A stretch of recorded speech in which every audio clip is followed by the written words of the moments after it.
হ্যাঁ গো, আমার আব্বা না তোমাকে দৌড় নিয়েছে, সকাল ধরে কি কাজ করছো?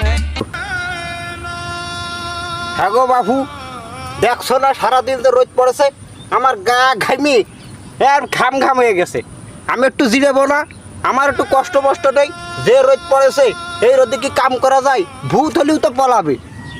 তোমার বাপেরে বললে না অন্যজন নীতি, আমি আর কাজ করবো না।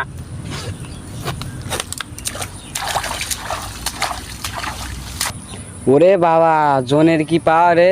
আমি এক্ষুনি যাই আব্বারে যাই করছি।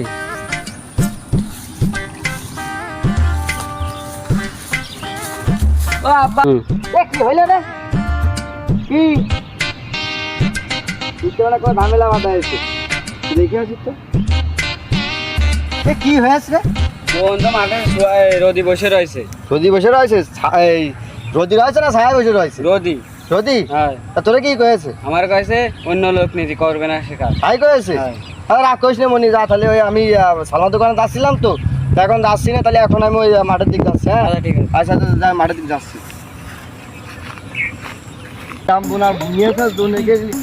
হ্যাঁ বাবু, তোমার কি হয়েছে? আমার ছেলের সাথে একটু বুঝাই কব আমার।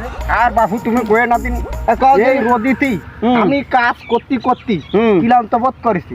কেবলই যে পাটির আটির পরে কেবল ফুঙ্গাটা থইছে, তোমার সাবাল হুই মেরে কষছে যে বাবু তুমি কাজ না করে দিয়াচ্ছ।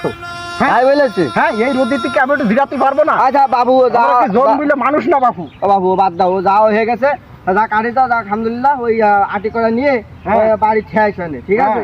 আর ওই আজকে যা আছে তাই কালকে কেটে এনে তুমি যা হয়ে গেছে তাই বাড়ি যেয়ে খেয়ে দিয়ে আসো গে, যাও খেয়ে দিয়ে গুছাই গেছে। হ্যাঁ, তাহলে সাইডে ফ্যাট করে খাইয়ে আসি। আচ্ছা যাও। হ্যাঁ যাও।